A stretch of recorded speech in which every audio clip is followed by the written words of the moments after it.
may try to wriggle out of it, but she's got to wear it. So anyway, once the series was over, I was able to focus on this event, and very excited about it. I'm Nate Lowenthal. I lead the President's Task Force for Baltimore City, which is an interagency group of federal senior staff who've been working closely with the city over the last year and the years before that to help the city achieve its social and economic goals.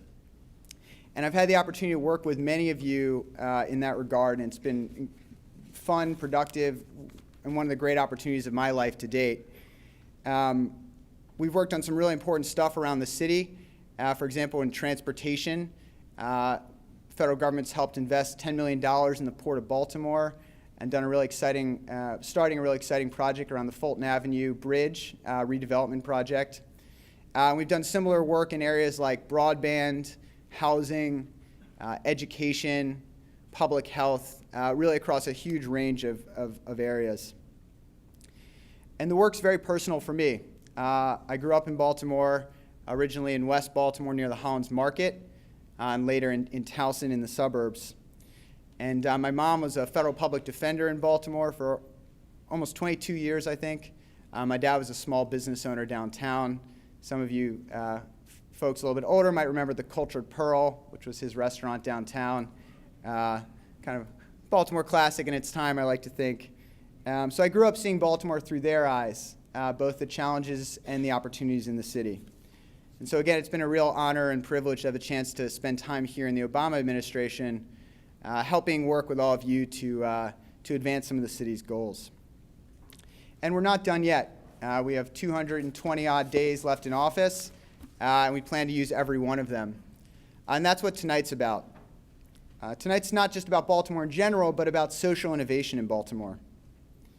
And the idea, and I'll quote my friend Fagan Harris here, is that Baltimore it can be and is the best place in the world to change the world. And as I've spent the last year in Baltimore working with all of you and other young leaders, older leaders around the city, that's really come home to me as true. That Baltimore is some of the most creative people in the country, tackling some of the biggest challenges, but with a spark of innovation and energy that I don't think you find elsewhere in the country. So that's what tonight's really about. It's about highlighting some of the great young leaders who are doing amazing work in Baltimore, and then talking collectively about what we can do together to advance that work. Not just the organizations that you're going to hear from tonight, but all the organizations in Baltimore that are advancing social justice, addressing inequality, helping young people achieve their potential. So I'll move on and introduce our esteemed speaker, Cecilia Munoz, in just one moment. But I do want to thank our partners in tonight's event, Baltimore Core and the Aspen Institute, particularly Walter Isaacson and Fagan Harris, who led the work to bring us here tonight. So I really appreciate all of your help.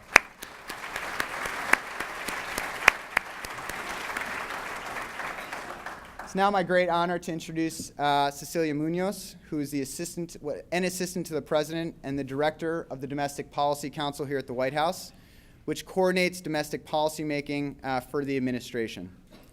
Prior to this role, she served as Deputy Assistant to the President and Director of Intergovernmental Affairs, where she oversaw the Obama administration's relationships and work with local and state government. And before joining the administration, she served as the Senior Vice President for the Office of Research, Advocacy, and Legislation at the National Council of La Raza, the nation's largest Latino civil rights organization. More broadly, Cecilia is just someone who fights every day for the values that we all care about and brings enormous energy to this building. It's really an honor to have her here tonight.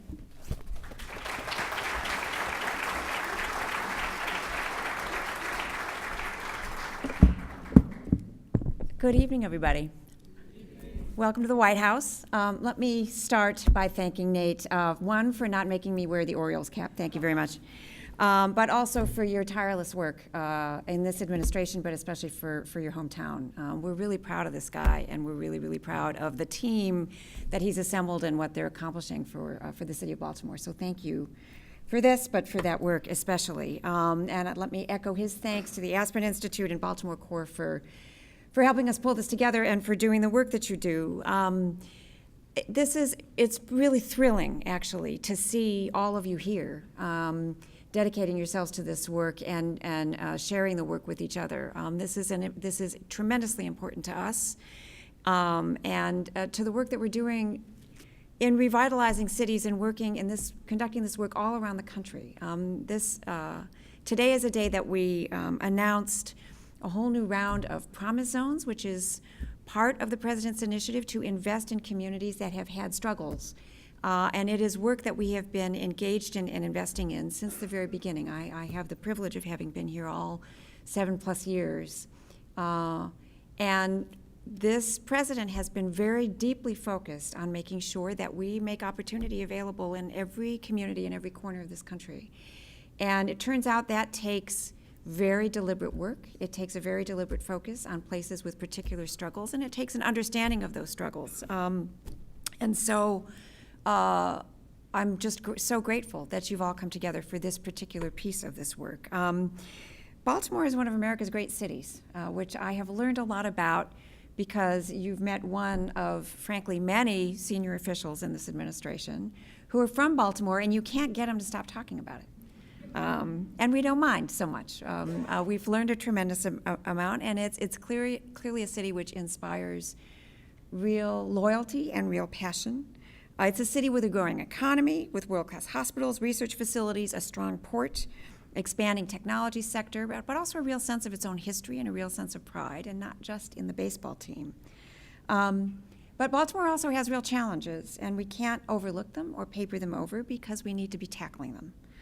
They've been on pretty sharp display over the last year. High rates of unemployment, a spiking crime rate, tough neighborhoods that don't offer enough opportunity, especially to young people growing up in those neighborhoods.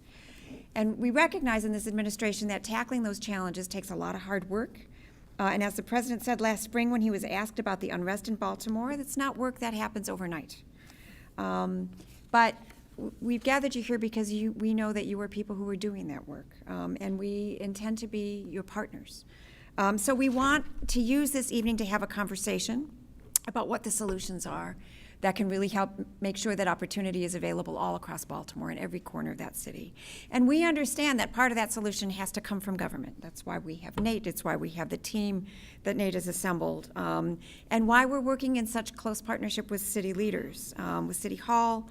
We've made pretty big investments in Baltimore. For example, over the last year, we've worked with Mayor Rawlings Blake and with One Baltimore to create job pathways for young people by launching Tech Hire, a new workforce development program, and investing $5 million in workforce demonstration projects through the One Baltimore for Jobs initiative. We've made big investments in infrastructure by awarding a Tiger grant of $10 million for infrastructure around the port, $4 million for redevelopment projects in West Baltimore around US 40. And again, by having a team that's really functioning as a strong partner with the mayor and her team and with the city. But we recognize that as important as government is and as important as our capacity to do things at scale is, we're not being smart if we expect that government's going to be able to do this by ourselves. We have incredibly important things to do to improve the educational system, reduce violent crime, create jobs and job pathways. And we also recognize that we will be more effective in doing this job if we're doing it together. So that means engaging businesses, it means engaging philanthropy, it means, frankly, engaging every sector that we can get our hands on to be good partners in this effort. There is a tremendous amount of work to be done. And we have to both look at what the past teaches us about what the strategies are that work, but we also have to be willing to innovate. We can't just rely on the past to help us find the pathways forward for this city. We need to be devising new strategies and new approaches, which is why we invited you here tonight. We've invited some of the most promising leaders across the city, young leaders in particular, to share their stories about their work.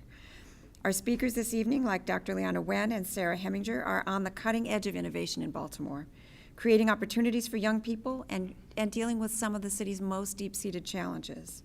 And we want tonight's discussion to explore how we can be supporting those efforts and the efforts of their peers all around the city, and to brainstorm on what else we can what else we can be doing collectively to move things forward in the city. So I just want to say, from the point of view of this administration, we're kind of all hands on deck. We are willing to do whatever it takes to be supportive, to whatever that it takes to be effective. The thing that the president asks of his team is that we invest these next 200-plus days, as we have the last 7-plus years, in what the evidence shows us is going to work, and that we move that forward, that we lift it up, that we lift up people who have identified the tipping points for themselves in neighborhoods, in parts of this, in every part of the city, and that we do everything we can to support that work as effectively as possible. So you have our commitment to be the best possible partners we can be, and we recognize that's going to take at least as much listening as it's going to take doing, which is why we're here. So in the spirit of listening, I will stop. But again, not before again saying thank you for everything that you're doing. You're really the hands and the hearts and the minds that we rely on if we're going to be effective on our piece of the work. So we thank you for that. We thank you for the work tonight, but we especially thank you for the work that's still to come. Thanks. Back to you, Nate.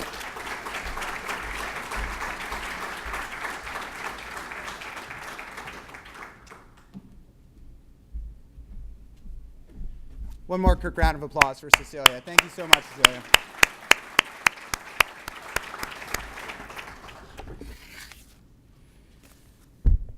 So we're now going to move into the section of our program of lightning talks. This is, again, an opportunity to hear from some of the most creative young leaders in the city about the great work that they're doing, both in city government and in the social sector. These are just some of the examples, I think, of the fantastic work in the city, but examples that speak to the promise of Baltimore and the opportunities for innovation. We've included biographies of all of our speakers in the packets that you should have received, so we're not going to go through those in detail. We'll just have the lightning speakers come up one by one.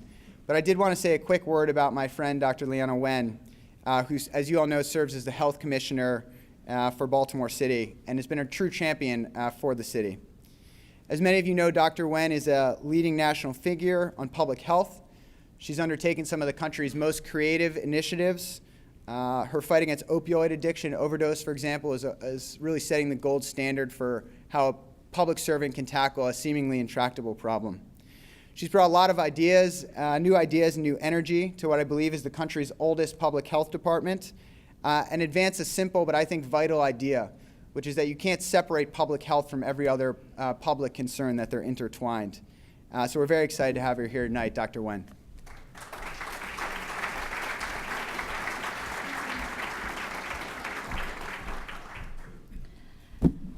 Good evening, everyone.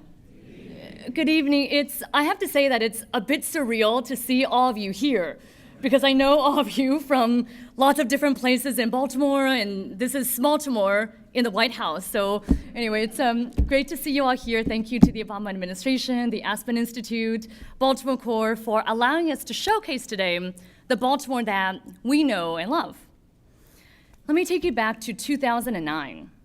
2009, Baltimore had one of the worst infant mortality rates in the US. Our babies were dying at the same rate as those born in countries in the middle of civil war. A black infant was 5 times more likely to die than a white infant. This was unacceptable. So our city's health department led a coalition of public and private partners to found a program called Be More for Healthy Babies. Within 6 years of this program, Baltimore's infant mortality has dropped by 28%.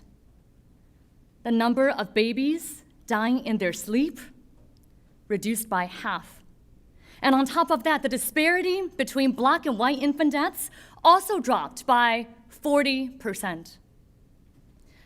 Now, why did this work? First of all, Be More for Healthy Babies started with a shared value that is indisputable, that we must protect the most vulnerable, our babies. And second, Be More for Healthy Babies had one citywide strategy based on one goal, with one metric that is as objective as it gets, which is looking at infant mortality. So the strategy was set by the city based on data and science, but the delivery was not only by the city. It was by all of our partners in all, over 150 of them, hospitals, clinics, foundations, businesses, sororities, and churches. They participated in teaching the ABCs of safe sleep, delivering cribs, and doing home visits. But whereas before these groups had their own programs in their own silos, now they are aligned to one goal, one evidence-based strategy, one shared outcome: to give babies a chance to achieve their full potential. And it worked. You know, there's a tendency for us to look at the problems that cities like Baltimore face and say, it's just too complicated. There's nothing I can do now. And it is true that the unrest, the uprising that happened last April didn't happen overnight, that there are deep-rooted problems of inequality, poverty, and racism. But our residents feel the fierce urgency of now. They're not expecting a silver bullet, but they're looking for local government to deliver interventions that demonstrate success and restore faith to achieve these longer-term goals. Addiction, huge problem in Baltimore, just like around the country. In our city, there are over 20,000 people who use heroin.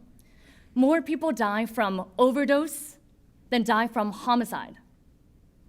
If this were the rate of Ebola or measles, believe me, that would be a public health emergency. So I declared overdose to be a public health emergency. We passed legislation so that as of October 1st, 2015, I became the single prescriber of the opioid antidote, naloxone or Narcan, to all 620,000 residents of our city. We believe that every resident can save a life, so we began doing trainings all across our city. We partnered with businesses, community groups, and faith leaders to provide trainings in markets, churches, senior housing, jails, bars and restaurants, even the zoo. My staff say that soon we'll be in every McDonald's. Would you like naloxone with that? Since 2015, we've trained over 11,000 people on how to save a life, which includes the police. And so in just 8 months, they have saved the lives of over 30 of our residents. And I believe this is the power of taking action now. The health department, we realize that we can't solve problems alone, but we can lead interventions and convene other partners around the strategy. Take violence prevention, certainly not something that the health department can take on alone. But we run a program called Safe Streets, where we partner with community-based organizations like Living Classrooms, Catholic Charities, to hire recently released citizens, many of whom were former gang members and drug dealers. These workers walk the streets of Baltimore and they interrupt violence where they see them. Last year, 2015, they mediated nearly 700 conflicts.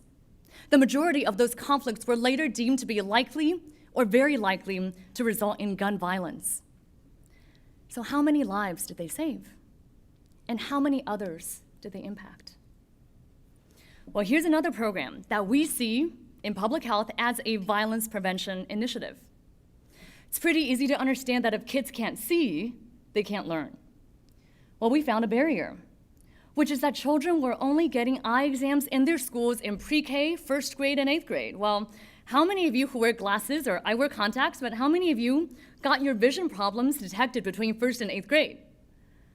Probably a lot of you. And on top of that, we found that less than 20% of kids who screened positive were getting glasses because of transportation or cost, because the fashion wasn't cool, or something else. But that means that thousands of our children can't learn, can't read, and may be labeled as being disruptive, may be held back in school, then get involved in gangs, and end up in trouble, when all they needed at the very beginning was the simple intervention of glasses.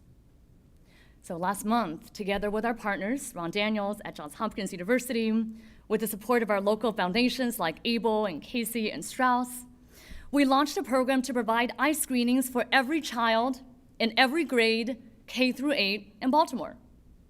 And for all kids who need them, we will get them glasses free of charge right in their schools so that they don't have to miss school and so their parents don't have to miss work. This program, we call it Vision for Baltimore. By the way, other names that were top contenders included Glasses Half Full, Sight for Sore Eyes.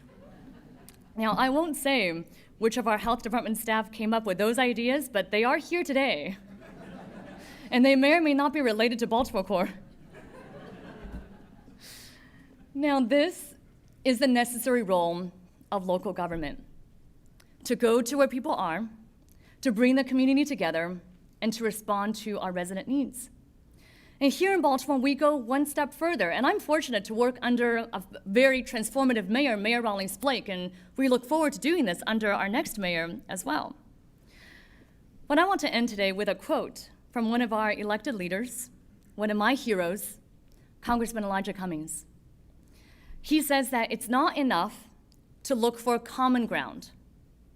We need to aim for a higher ground. So we don't think of health as the absence of disease. We aspire to create well-being and ensure that everyone can reach their full potential. We don't see our youth as problems to deal with. We aspire to have them be solutions to every problem. We don't want local government to meet expectations. We aspire to show how local government can bring together civil society and all of our partners to be that transformative leader to create vision and inspire courage. Why can't local government function with a startup mentality to catalyze social innovation and citywide change? Finally, we don't want Baltimore to be as good as other cities. We aspire for Baltimore to be the model, the bright spot that others look to around the country and the world. We are doing that now. Thank you for the opportunity to share our work.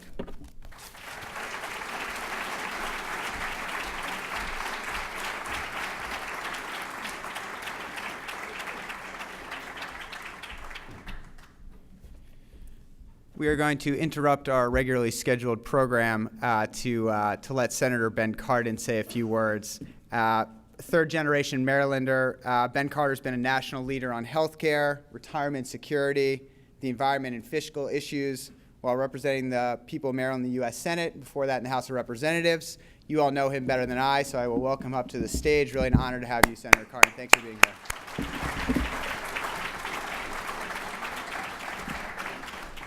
Thank you very much, but you should have said in the introduction is I'm a product of Baltimore City, a proud product of the Baltimore City public school system, and now I serve in the United States Senate. Baltimore's a great place, a city that I love and has a great, great future.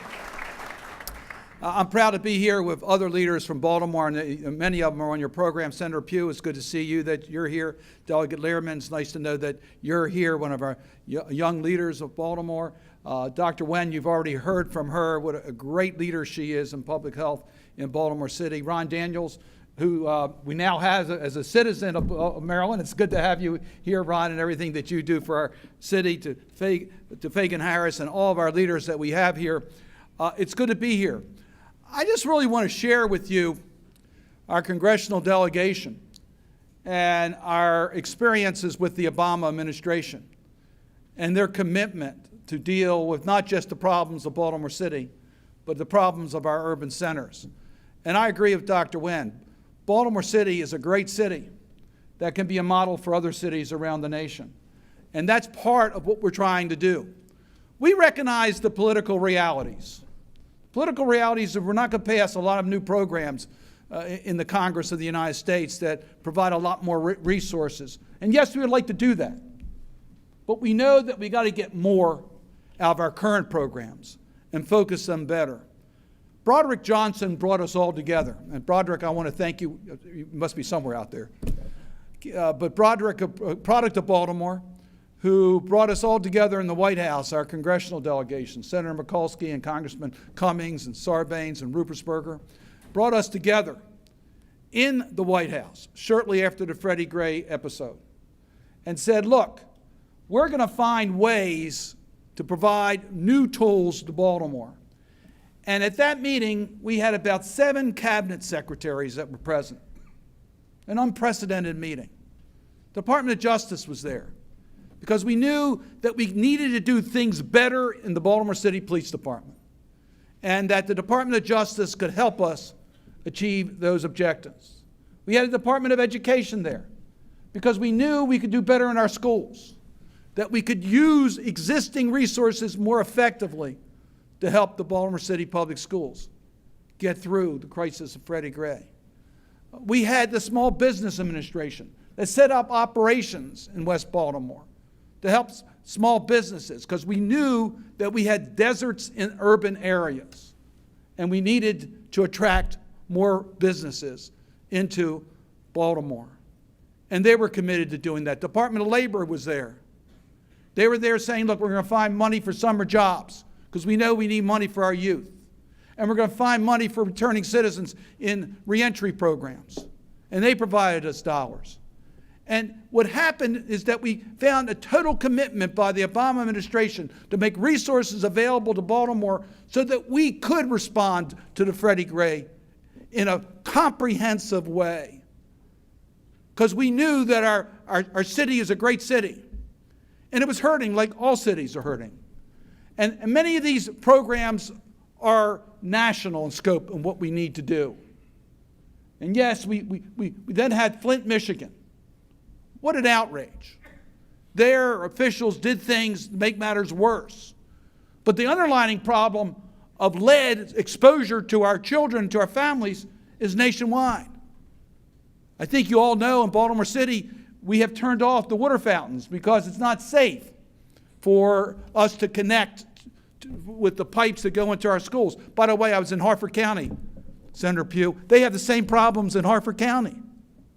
So this is a widespread problem. And we can do better than that. Because what you probably know or don't know is Freddie Gray had lead in his blood. He was robbed his full potential because we failed in providing safe water and a safe environment for our children to grow up. We can do better. And yes, Baltimore has been a leader in dealing with lead poisoning. We have.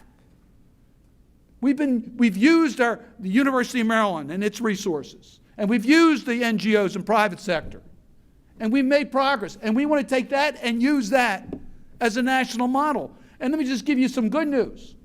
On a bipartisan basis, in the Water Resources Development Act that was approved by the Environment and Public Works Committee, it contains many of the provisions that we've been fighting for to help our communities fight lead poisoning.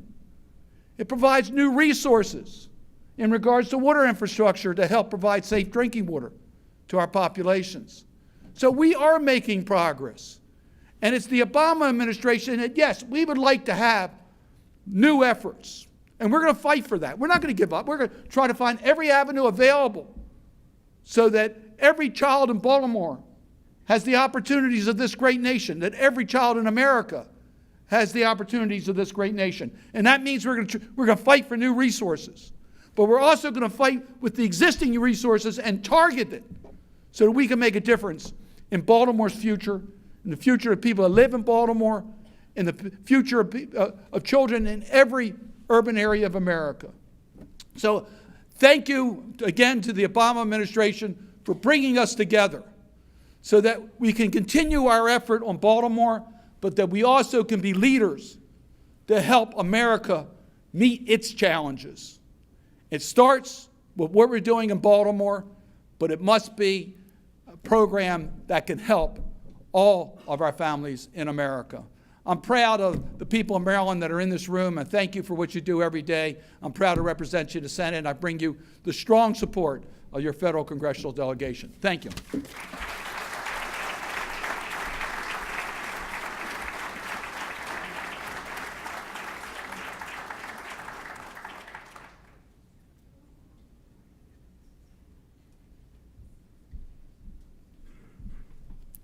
Good evening. I'd like to thank Baltimore Core, the White House, and the Aspen Institute for the opportunity to be with you this evening. Most people assume that a ninth grade student who has failed multiple grades, has a GPA as low as 0, is truant, and has grown up in a neighborhood beset with drugs and violence is a lost cause. That if you haven't reached a child by the age of 5, it is too late. As a neuroscientist and as someone who has spent the last decade getting to know our young people in Baltimore City, I can simply tell you that that is not true. And I'm going to share with you how THREAD is both supporting our students in beating the odds and changing the odds for all students in Baltimore. THREAD's approach is unprecedented. We enroll ninth grade students who rank academically in the bottom 25% of their class and are facing seemingly insurmountable challenges outside of school, ranging from homelessness to having a parent who is deceased or incarcerated. Once enrolled, they remain in THREAD for a decade. Yes, longer than your average American marriage. And importantly, once they're in, they can't get out. We lovingly joke it's like a gang or a sorority. Once we're family, we're family. In Thread, each student is given a group of up to 5 volunteers, a group of adults who do whatever it takes, whether it's packing their lunches or giving them rides to school, taking them to an O's game on a Saturday, helping them find a place to live. If you would do it for your own child or for your niece or your nephew, we do it for ours. And it is our unique volunteer structure that allows us to make this enduring 10-year commitment to doing whatever it takes. 12 years ago, I met a young man named Maurice. His mom, a heroin addict, unable to take care of him, decided that at the age of 13, she would abandon him on a street corner. Unsure how to fend for himself, he fell into a life on the streets, selling drugs and doing whatever it took to survive. When I met him as a freshman, he was failing out of school, and more concerning, was in real danger of ending up dead or in jail. So I started with the basics. I would give him a ride to school. He would go and play basketball with my husband on the weekends. When he didn't have a place to stay, sometimes he would stay with us. We even went on a camping trip in January with 8 inches of snow on the ground, where our biggest argument was whether or not he could bring his gun. Years later, after many, many rides to school, many camping trips, and many weekends playing basketball, Maurice began to progress. He not only graduated from high school, but 2 weekends ago finished his bachelor's degree at Coppin State University.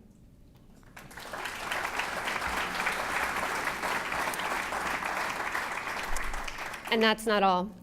Maurice has emerged as a leader in our community, most recently joining Thread's board of directors. And that's not all. It turned out that camping trips were a critical part of his life, and so he continued coming, where he would meet later a young man named Malcolm. Malcolm is someone he took under his wing, and when Malcolm later became homeless, guess what Maurice did? He had Malcolm move in with him. So fast forward to April 27th of last year. I'm sitting in a large number of meetings. I come out, and my phone is completely blown up with text messages. It says, in all capital letters, "Get to Douglas now. It's about to go down." Before I could even call Maurice to figure out what was going on, I got another text message. It was a selfie of him and Malcolm driving away from the epicenter of the unrest. So in that day, Maurice not only, while other students were facing off with police, Maurice had mobilized hundreds of volunteers to go and locate all of our students and make sure that not only Malcolm, but all of our kids were out of harm's way. It literally took until 2 in the morning, but we finally found everyone. And then the conversation continued. Whether it was at Douglas or at the Thread offices or in my living room, we continued to talk and process and try to figure out how we would move forward.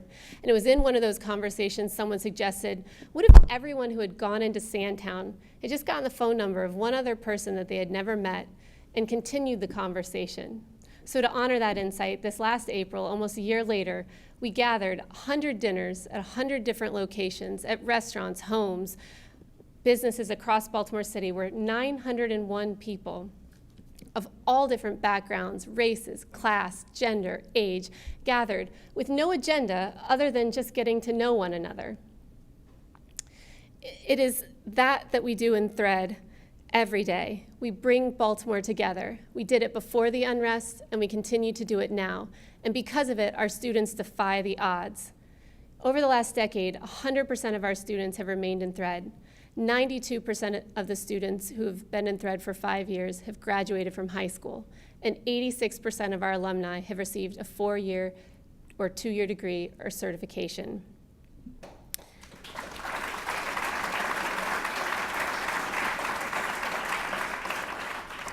So what's next? This year, Thread will support over 300 students and alumni in beating the odds. We have also laid out a strategic plan to eventually engage 3,000 Baltimore students, 5% of every freshman class in the school district. Reaching this scale while maintaining these exemplary outcomes would dramatically improve the high school graduation rate in Baltimore. But just as important, in order to achieve this goal, we would have to weave together 3,000 students with over 7,000 volunteers, collaborators, their adult counterparts of our students, our volunteers, our collaborators. All in, it's about 20,000 people at scale. So we're not just talking about 5% of every freshman class in the school district. We're talking about weaving together in deeply meaningful relationships 5% of the entire adult population in our city. So what's our innovation? It's realizing the promise of the civil rights movement to bring together a city in an integrated fashion where you have a diverse, inclusive, and equitable society where all people thrive. So a gang or sorority, however you look at it, we're a group of people bound by transformative experiences. So how do we do this? How do we build relationships across lines of race and class when our city is often so divided? Well, it's simple. We define success not just as our own students' growth, but as our growth. If we want young people to be responsible and go to school, then when we say we're going to give them a ride to school, we need to be responsible and show up. If we want young people to never give up on themselves, we need to never give up on them. And it's not just about showing up, it's about how you show up. Are you vulnerable? Do you actually share your burdens and your challenges with them? Do you let them see you for who you really are? Do you let them help you? You know, on those drives to school with Maurice, we rarely talked about academics. We would jam out to our Motown favorites. We would have the most bizarre conversations that range from talking about his complicated relationship with his mom and mine with my sister. When his brother died suddenly, he shared his grief. And when I hit a breaking point, struggling to have a child, I shared mine. Years later, I collapsed, and it turned out I had an ectopic pregnancy and was bleeding internally. An emergency surgery, multiple blood transfusions, and chemo later, I awoke to my family, to Maurice, to my husband, to the other Thread students, volunteers, collaborators, sitting there with me in my most trying time. It was so many of you here in this room tonight who actually brought me back to life. So we must remember that it's not only children living in poverty that need deep interpersonal bonds, it's all of us. And during times of division and strife in our city, we must rediscover the thing that is the most important, one another.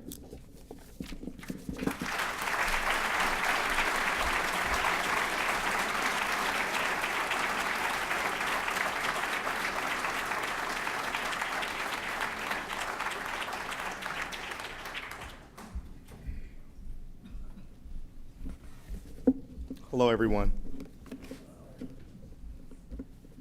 First, I want to thank everyone for coming out. It really is a pleasure to be before you among so many leaders from Baltimore City and beyond.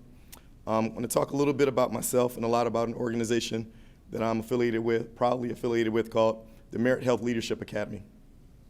As a youth growing up in Detroit, Michigan, I faced many of the challenges that many inner city children face today. Achieving my dream of becoming a medical doctor seemed far-fetched and unattainable.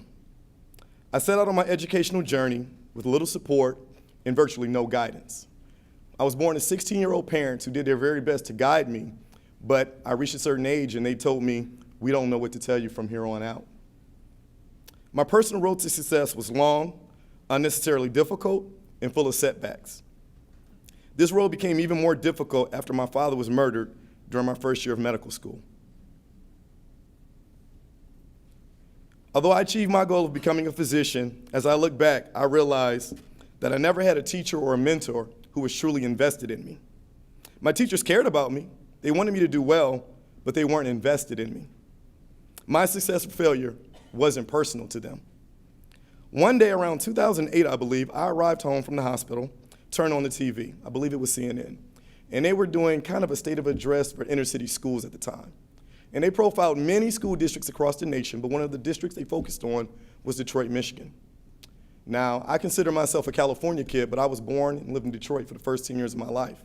And it really made me think back to my own upbringing and when I didn't receive the support that I desperately needed.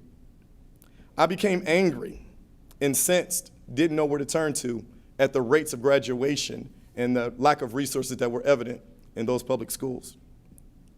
At that time, I decided to take a leap of faith. And something I don't really share a lot, but I'm inspired to do so by the words we've heard thus far. It was around this time that I actually lost my first child. My son was born prematurely at around 26 weeks, and I watched him struggle and suffer for his life and struggle and try to save his life for about 4 months before he eventually passed on. And at that time, I really began to think about my own life. Why am I here? What is my purpose? I was a physician and I reached my goal, but I wasn't really happy. I wasn't really making the impact that I thought that I could make. But I always was tied into education, and those close to me always told me that my true calling was in education and teaching. So at that time, I stepped out on faith, left clinical medicine, and began the next phase of my career teaching science and running a biomedical program at Western High School in Baltimore City. My work as director of the biomedical program led to a partnership with now Dr. Tyler Maines, the founder of Merit, the Merit Health Leadership Academy. When I was offered the opportunity to become the Chief Education Officer of Merit, I jumped at the opportunity. Merit was founded 5 years ago, and our mission is to eliminate healthcare disparities by transforming underrepresented high school students into healthcare leaders. To that end, Merit creates a holistic support system to change the trajectory of our scholars' lives. 30 sophomore high school students are recruited into Merit each school year based on academic achievement, career interests, and potential for growth. All of our Merit scholars attend public schools in Baltimore City. But what truly sets Merit apart, and I think it's a common thing that you're hearing, is our long-term commitment to our scholars. We too, I guess, could be considered a gang. While many programs are touch and go and work with students for a summer, maybe through high school, they really didn't depend on someone or a program to pick the students up in college and lead them the rest of the way. With Merit, we are truly a longitudinal program. We support scholars from sophomore year in high school, through college, through graduate school, until you reach your end goal of becoming a public health professional, a medical doctor, or a nurse. We believe that this longitudinal approach will truly help us create a strong STEM pipeline that result in an increase in the number of underrepresented health professionals in Baltimore City. Once accepted into the program, you have us for life. Free SAT tutoring, 4-hour sessions every Saturday at Johns Hopkins University School of Medicine during the school year, paid summer internships, help with college application, FAFSA workshops with parents, just highlight some of the few things that we offer to our students. We believe that the best way to combat health disparities that we see in Baltimore is to create this pipeline of people of color that are truly healthcare leaders. So are we successful? Well, 100% of our scholars were accepted to 4-year colleges and universities the past 3 years. We have a 100% retention rate the last 4 years. Our students' SAT scores rise nearly 200 points after formal guided instruction. And more than 70% of our scholars are awarded merit-based college scholarships. So I think it is working. We are truly making a difference. I could literally talk about Merit all day, about the work we're doing and our commitment, our accomplishments, and our goals, but I think the proof is in the pudding. And one example can be seen in our current Merit scholar, Khalid. Khalid was born and raised in Baltimore City. Khalid is currently a graduating senior, but when he entered Merit, he had a 2.28 GPA and an uncertain future. Khalid recently graduated last week with a 3.5 GPA from Dunbar High School in Baltimore City.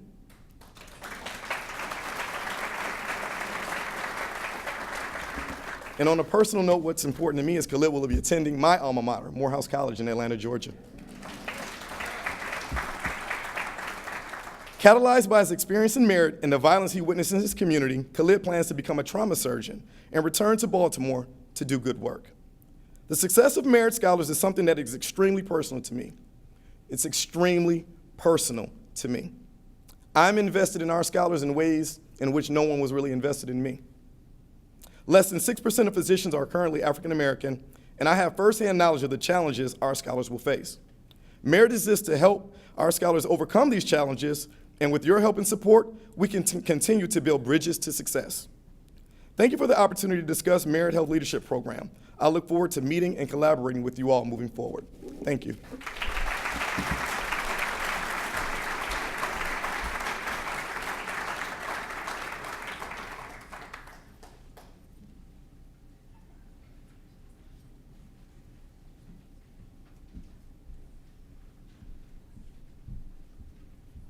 Good evening, everyone.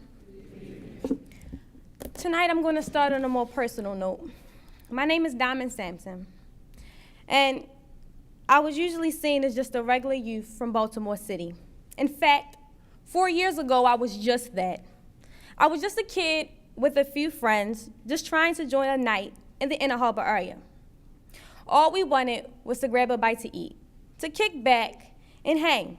However, they had other plans for us. It started the moment we had entered the restaurant.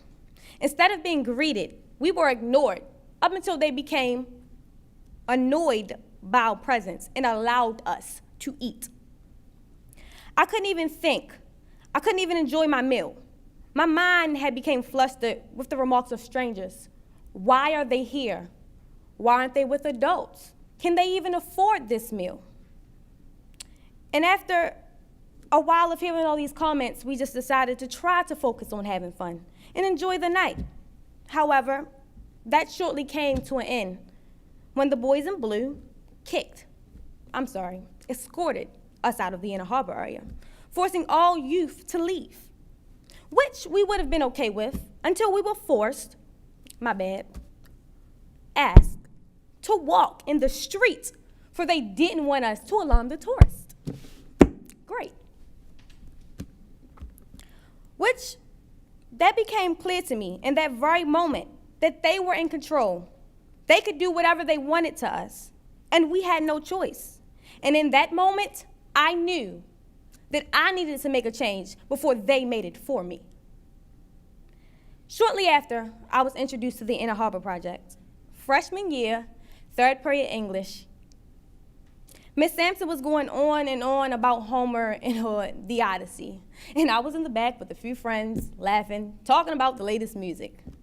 Up until our conversation got interrupted by this little tiny white lady who goes by the name of Celia Newstead.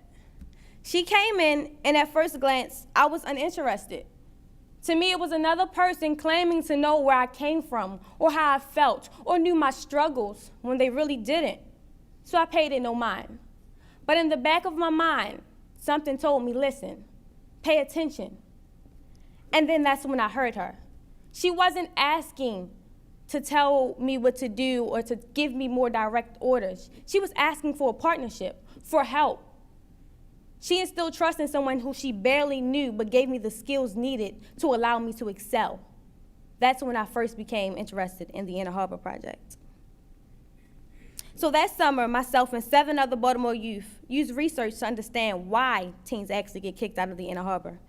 After 2.5 years of research, we learned that kids get kicked out because of racist stereotypes. And when teens feel unwelcome, they lash out, and that leads to an endless cycle of them being constantly kicked out. It comes back down to a basic concept of teen ideology, is that if they feel threatened or unwelcomed when they're not doing anything wrong, they're going to continue to lash out just for the fun of it, just for the reaction. To youth, it's all about pride and respect, and when those lines are crossed, they lose it all. From there, we figured out 5 different points of tension in which this message get communicated to youth. And we've built 5 programs to tackle these issues. We mediate conflicts between youth via social media. We train police officers to have better interactions with our young people. We create discounts for participating stores in the Inner Harbor area to incentivize positive youth and provide a positive outlet. We promote positivity daily as peace ambassadors within the Inner Harbor area. And lastly, our most recent achievement is a set of guidelines developed by youth to lessen tension, heighten trust, and build a stronger community. These respect-based guidelines helps break the us versus them barrier and restores a sense of community within the heart of our city. I am now 4 years in at the Inner Harbor Project. I am 19 years old, and I currently serve as a youth executive leader. I am no longer just an ordinary youth.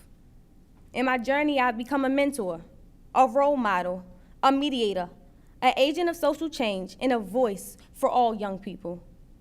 In my time here at the Inner Harbor Project, we have made a tremendous impact on the juvenile crime in the space. Making young people feel welcome is changing relationships and the dynamic between us and everyone else. We are opening doors and opportunities to alter this world to reach a true sense of equality. Youth empowerment is something that is needed, yet it is constantly overlooked. We need to work in every city to provide youth with the research tools necessary to diagnose these points of tension instead of neglecting it. So to those who still feel like we have a so-called youth problem, I will say this. If you choose to neglect youth, you will never have an effective solution to your youth problem. Thank you.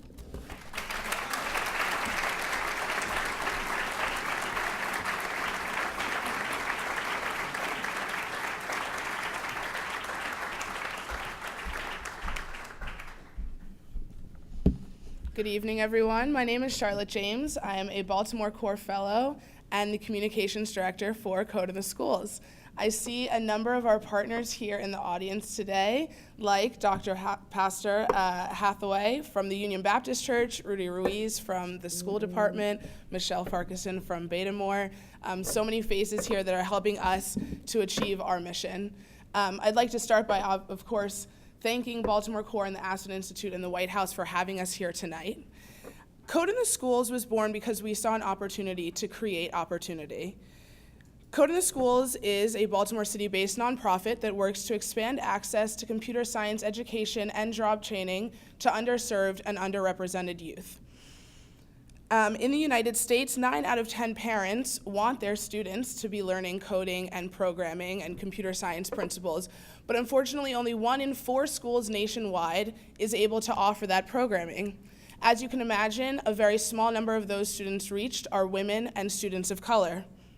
Through a wide range of programs, including in-school instruction, after-school programs, summer camps, a partnership with the Mayor's Office of Employment Development where we'll be employing 80 youth workers this summer, and professional development for teachers so that we can spread our knowledge even further.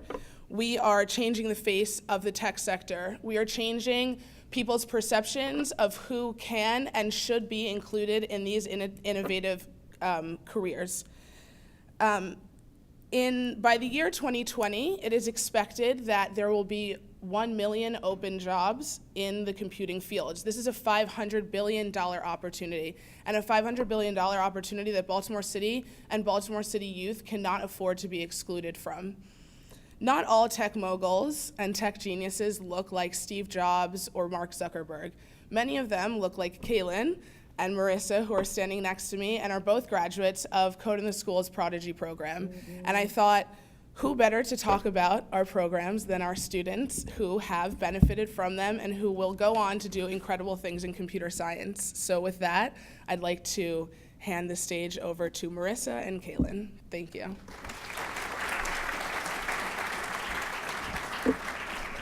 Well, good evening. I am Marissa Bush. I am a recent graduate of the Prodigy program.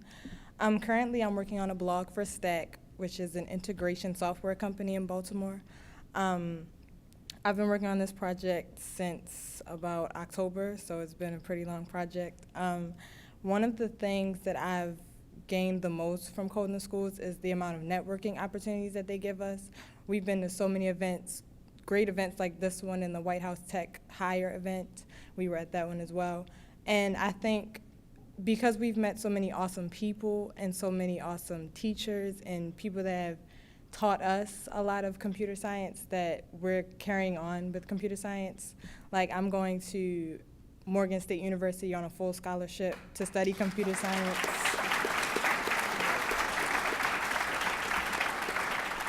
Thank you. And before Code in the Schools, I don't think that computer science was in my mind at all. So to be continuing on as a recent Poly alumnus and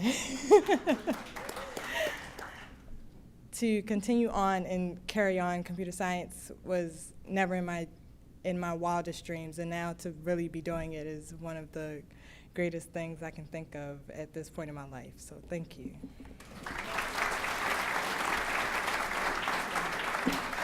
Hello. Everyone can hear me, right? Okay, just checking. I'm Kaylin Alexander. I am a recent graduate of Western High School in Baltimore, Maryland. And thank you.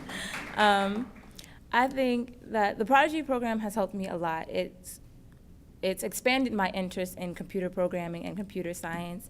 With the websites that we created over the summer with the Prodigy program, and as well as during the year with the Prodigy program, I was able to go on and present at Capital Technology University, and actually was awarded a full tuition scholarship for all 4 years.